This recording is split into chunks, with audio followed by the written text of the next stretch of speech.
My partner Ryan asked me a question.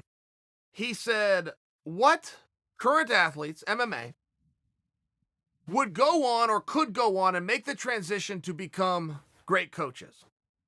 And that was kind of a weird question. That was a little bit random, but I thought it was a fun one. And I have a few right off the top of my head. First off, Daniel Cormier is already a coach. He's a head coach of Gilroy High School. But prior to that, even when he was making his own Olympic dream, he was in the room at Oklahoma State and he was coaching. So he is already, AKA, right now, he runs classes out of there. He is already a coach. Now, he specializes specifically in youth wrestling. I don't know if he has any interest in going over and becoming an MMA coach, but he would come to mind right out of the gate. I had been coached one day ever.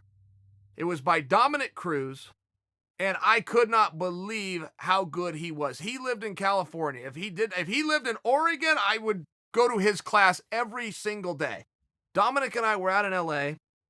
We were doing UFC Tonight, and I had a match coming up, and he was out with a knee injury, and Jay Glazer had a facility. So I called Dom and go, hey, can you run a workout? Jay's not here, but he's going to give us the use of the room. Brendan Schaub is in town. Brendan and I will do the workout. We'll be partners. You be the coach. Can you do it? He's like, of course. So, and I told him when we got there, because we never worked together before, I said, Dom, I don't do anything. Nothing. I will stand here. But anything you tell me to do, I will do for as long as you tell me to do it. But you got to run the workout. He's like, dude, I got you. So we get in there. Dom takes over. He puts Brendan and I mean, not only did we learn things, not only did we get absolutely exhausted, but Dominick took charge. He was a leader. And I remember that day, to this day, knowing full well, and I've told anybody that's willing to listen, hey, Dominick Cruz, as good as he is, and he'll be in the Hall of Fame and a world champion, all these different things, as good as he is, his mark in this sport will be made from coaching. He will train more world champions than he ever won. And so I'll throw Dominick on that list.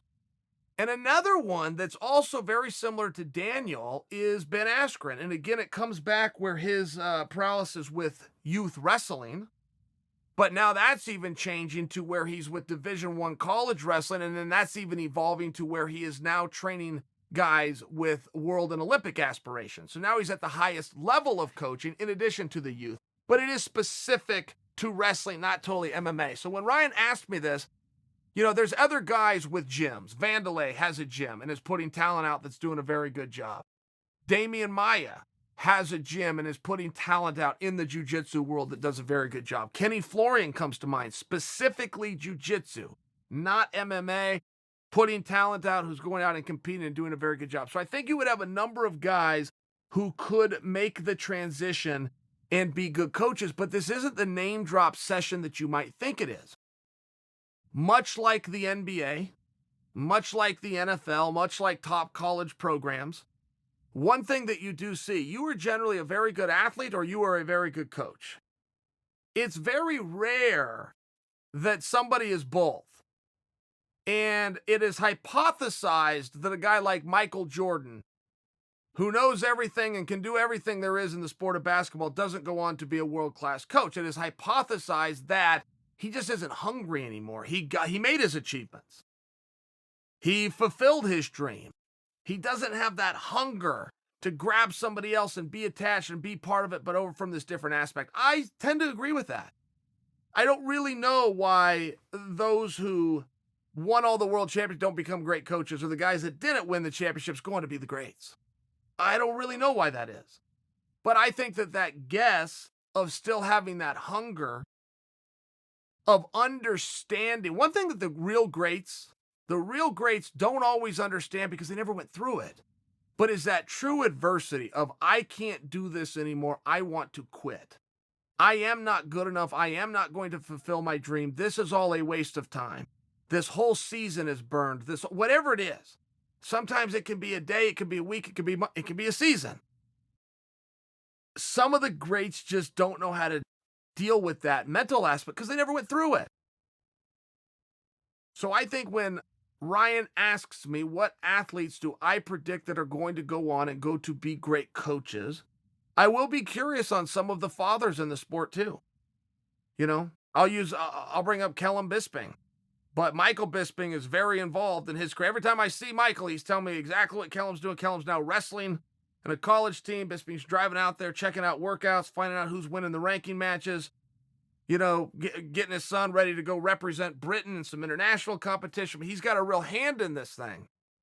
Anderson Silva's son is coming up, getting a lot older than, I think I met him. He was 12 years old. He's got to be 19, 20, 21 years old now. He's coming up.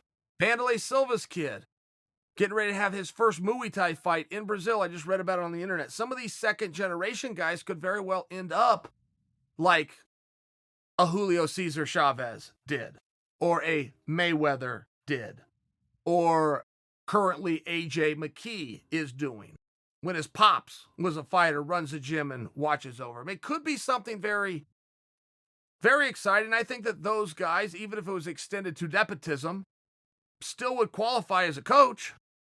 Uncle Chael, there's no bad guy like Uncle Chael. Never lost, not even around. Undefeated, undisputed, oh yeah. Here comes the bad